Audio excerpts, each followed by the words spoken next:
This is way past what I signed up for. What exactly do you think that was? I found a man who needed help, so I helped him. Oh yeah? That simple? Okay, I find a guy in a dumpster who turns out to be some kind of blind vigilante who can do all this really weird shit. I'm supposed to take it on faith? I'm on the right side of this? You don't carry a masked man bleeding to death into your apartment on faith. You knew which side you're on the moment you found me. What the flick, everybody? Looking at Netflix's Daredevil, Francis Maxwell, William Bibbiani, Alonso Duralde. Hello. If the pilot didn't grab you, by God, episode 2, I think... Episode 2 kicks ass. Wow. Unbelievable. We talked about how the pilot is very piloty. They had to rush through to get some stuff done. The second episode, Cutman, is slowing it way the hell down. And it does two things that I think are absolutely remarkable. One is it gives a hero whose secret identity really, he doesn't have anyone to talk to. Right. As Daredevil or whatever he calls himself right now. So it gives him an opportunity to talk about this life he has outside of the normal supporting cast, which is actually very daring to do for the second episode, to sideline your entire supporting cast. And it works. And it helps if the person that you're talking to is Rosario Dawson. Also very, very nice. But the other thing this one has is one of the best fight scenes, holy crap, in so long, especially in America. Yeah, I can't remember. I mean, I'm sure examples will be cited in the comments, perhaps. But just a fight choreography where the lead character is injured, and exhausted, and fighting at about 40%, and still like triumphing. That's a whole special kind of thing. And whoever the guy is wearing that mask during those sequences. There's this part where he leans against the wall. He's so tired, and then he realizes he's not done yet, and he just leans forward. I mean, great. That guy deserves an award. How many times have you seen superheroes fight, even when they have been injured? I remember Batman when he gets stabbed to the side, and he's still fighting like he's got no wounds at all. Whereas this, you can see the exhaustion on him. They do such a great job, and the fact that you don't know what's going on behind the doors as well, because you just kind of see them being thrown through the doors. And you're like, you hear all the rattling, like, who's going to come out? And then it comes out, and he's still beating them up. It was awesome. There's one thing, I don't know how the hell they did it, where they threw like a small oven at a guy's head. And it's like, and they did it in one shot. They did reveal. They did that entire sequence in one take. That's amazing. And that's absolutely incredible. And and it's just neat. Yeah. It's just neat. Because it really sets you up like, oh, this show is going to be amazing. Well, I'll tell you, Dave had zero interest in watching this, and I said, Rosario Dawson's in the second episode, and so now I think he actually might. So, I will say that this episode did give us a moment where somebody I know on Facebook said, okay, just watch the second episode. Is he going to torture people this entire show? And it's like, I mean, that is an issue. I'm not saying it's good or bad, but it's there, and we should probably talk about it. We hinted about it in the previous review when we talked about the boundaries that he sets for himself, and it's clear that he's got that faded line. He doesn't know what step to go to be taken. He could have easily, I don't know how trustworthy she is in terms of where to poke him correctly in the eye, because he goes right through his skin. And that scene, as much as it didn't show the blood and the guts and the gore of it, I was cringing. And I was thinking to myself, all right, that's starting to break the boundaries that I talked about earlier and introduce us to the graphic side of it. Well, again, going back to what I think is the real best selling point of the show, even beyond the action, is the morality of it, is a hero finding his footing, deciding what's right and what's wrong.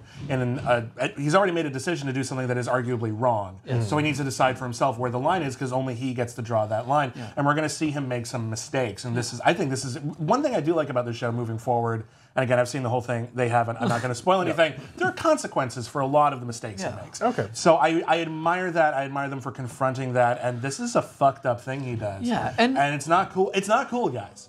Don't torture, like kids, don't do the eye thing at home. Ask your mom's help. Torture's bad. Ask your mom for help. But get an adult. Get an adult. Unless you're a huge fanboy of Daredevil, which I am before, but see, I was just trying to think of it as a neutral coming in, never seen it before. You don't know why he's doing this. You don't know why he's became a superhero. You don't know why he's standing up for good versus evil. So it's like you're following his journey, and you're finding out what he needs to do to become the best superhero, because you don't know why he's came into this role. And that's where the Battle in Murdoch flashbacks come in. Exactly. I think the idea of this father who really kind of pushed him to achieve and to be better and to be smart, and at the same time was, dealing with this petty level of organized crime that obviously, we later find out how that affected him. So I like that on the one hand they're kind of giving us the architecture of this character and where he's coming from, and then at the same time it's him entering into the real world in this new identity and figuring out what the limitations of that identity are. Well, I think because they wrap up the Batlin Jack Murdoch flashbacks in these 2 episodes. I mean, we'll get back to 3. Is it still going in 3? In 3, there's still, There's still a little bit. Okay, my point is that we're plowing through. 3 is where they really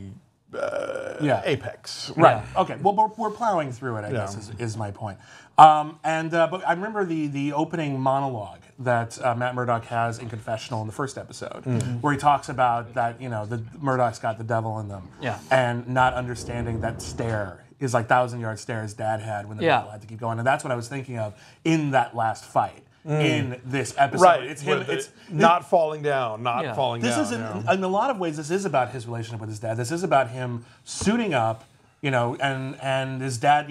Dad was struggling to do the right thing. Do I take a dive for like my kid or not? Like these are issues that as a father, you have like responsibilities. Daredevil obviously feels certain responsibilities. To what am I willing to sacrifice for other people? Exactly. And how much abuse can I take? His dad was good at taking a punch. Yeah. And Daredevil is great at taking a punch. Although one of my favorite lines in this whole series is that's just Catholicism. Slap on top of that, he can take an unbelievable amount of punishment without one damn complaint. Last part's the Catholicism.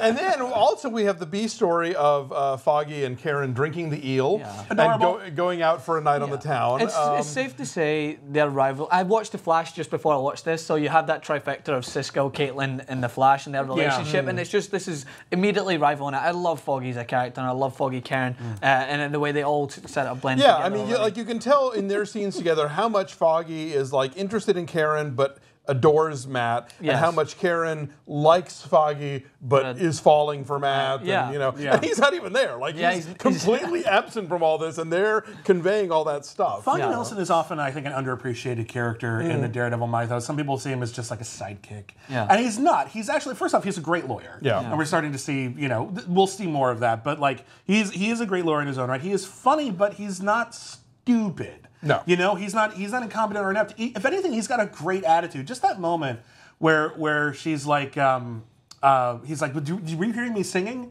And she's like, no. The correct answer is yes, and you were amazing. Which is something you would say. It is actually. This is weirding me out. Actually, no. Though I watched the show and I'm thinking, oh my god, that's so Bibbs.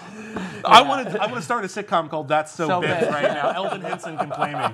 That'll be great.